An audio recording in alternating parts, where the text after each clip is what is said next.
जैसे घर पे आया फिर मैंने उसको कहा, मैंने कहा आप काफ़ी दिनों बाद आए हो बेटा। तो कहने लगा आप मुझे बेटा ना कहा करें, मुझे आपके मुँह से बेटा अच्छा नहीं लगता कहना। उसने मेरा नंबर लिया है, नंबर के बाद टैक्स करना, ये करना, वो करना। जब मैंने उसको टोटल रिप्लाई नहीं किया, मैंने उसको अवॉइड किया, उसने मेरे नंबर गली में बाँटने शुरू कर दिए। और अपनी गली में नहीं, वो नेक्स्ट नेक्स्ट मीन्स मतलब फ़ेसबुक पे पता नहीं कहाँ-कहाँ मेरा नंबर जाके बाँटने लगा। बस उसने मुझे बहुत बदनाम करके रख दिया, मेरी अपनी फ़ैमिली में, आउटसाइड में। मतलब उसके बाद उसने वो कदम उठाए जो मतलब एक ख़राब जो लड़के करते हैं ना, उस वैसी हरकतें। और मेरे हस्बैंड भी मुझ पे बहुत शक करते हैं उसकी वजह से। कहते थे आप गलत हो, आप अपने आप को सही नहीं कर सकी, आपने उसको बिला वजह के रिप्लाई किए, आप इतना बड़ी हैं जभी तो वो इतना ज़्यादा है। बस ये कह के उन्होंने मुझे, मैं खुश नहीं हूँ, 3 साल हो चुके, मतलब मेरी शादी बिल्कुल वाइंड अप है उनके साथ।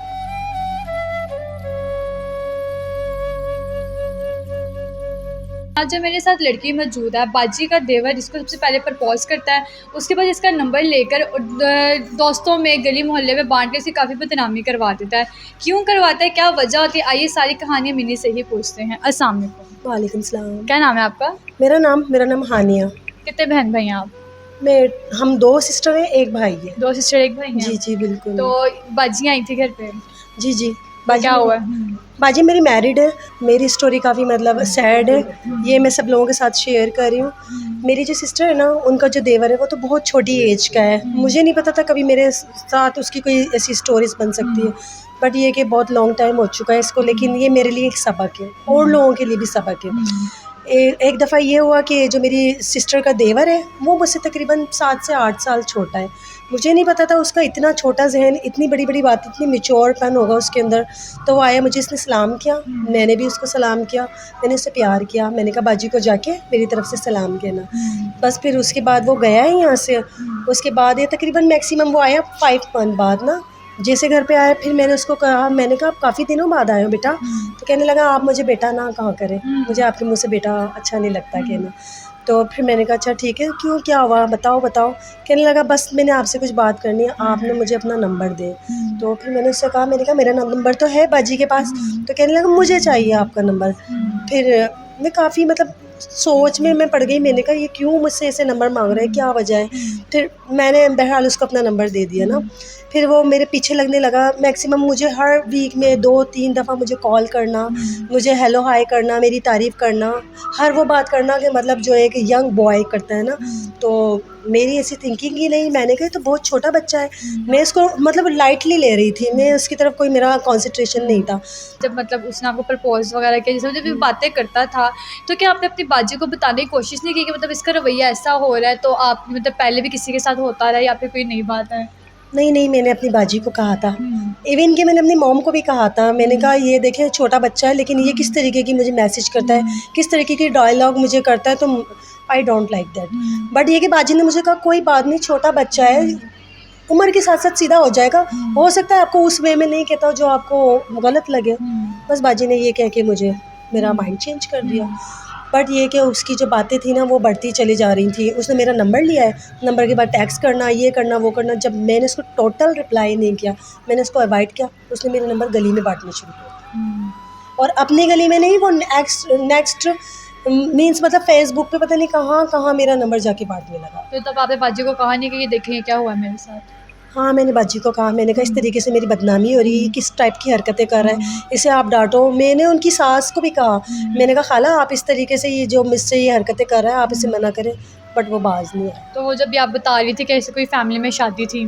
हाँ, फैमिली में चाचू की बेटी की शादी थी। तो हमारे पास आया, कहने लगा मुझे आप कपड़े पैक करें, हमने जाना है चाचू की शादी में ना। तो मेरी सिस्टर को मैंने कॉल की, कहने लगा ना, ना आप सिस्टर को कॉल ना करें, आप चलें मेरे साथ। सिर्फ़ हमने कपड़े लिए, हम लोग जैसे तो सक्कर आपने पहुँचे। मतलब घर वालों से भी नहीं पूछा या घर वालों को बताया हो कि मैं इसके साथ चली जाऊँ या क्या करूँ? नहीं, नहीं, हमारी फैमिली भी जा रही थी, अच्छा, बट वो अच्छा। मुझे ख़ास तौर पे लेना आया था, स्पेशली कह रहा था आप मेरे साथ चलें। तो वो मुझे बाइक पे लेके गया है, फिर जाते-जाते रास्ते में से मुझे काफ़ी मतलब उसने बातें की हैं कि मैं आपको लाइक करता हूँ और मैं शादी करना चाहता हूँ और आपके क्या ख़यालात है मेरे बारे में। मैंने उसको टोटल इग्नोर किया।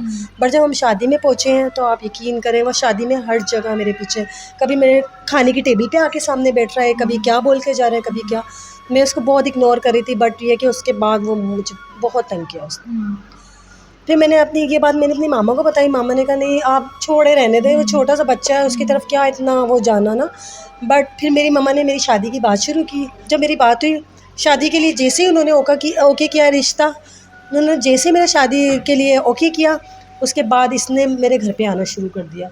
आके कहता था मैं ख़ुद को जान से मार दूंगा, मैं खुदकुशी कर लूँगा।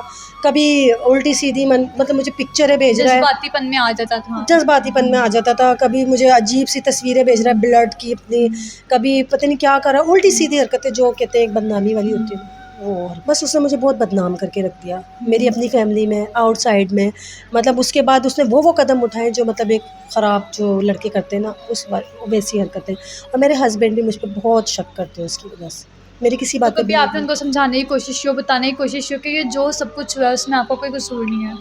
नहीं, मैंने उनका बहुत माइंड क्लियर किया कि नहीं ऐसा कुछ नहीं था, ऐसे ही वो तो छोटा था, ऐसे ही घर पे आता था। वो उल्टा मुझे ही गलत कहते थे आप गलत हो, आप अपने आप को सही नहीं कर सकी, आपने उसको बिला वजह की रिप्लाई किए, आप इतना बड़ी हैं जब भी तो वो इतना ज़्यादा हो। बस ये कह के उन्होंने मुझे, मैं खुश नहीं हूँ। 3 साल हो चुके, मतलब मेरी शादी बिल्कुल वाइंड अप है उनके साथ। मतलब सास ससुर वगैरह भी कुछ नहीं कहते, समझाने की कोशिश है कि गलती समझ के माफ़ कर दो, दोबारा मौका नहीं देगी? नहीं, सास मेरी इस चीज़ को रिकॉग्नाइज़ नहीं करती, वो मुझे ही गलत कहती है आप गलत हो। तो कहती नहीं कि चलो कोई बात नहीं, एक बार मौका दे देते हैं, मौका देने में क्या है?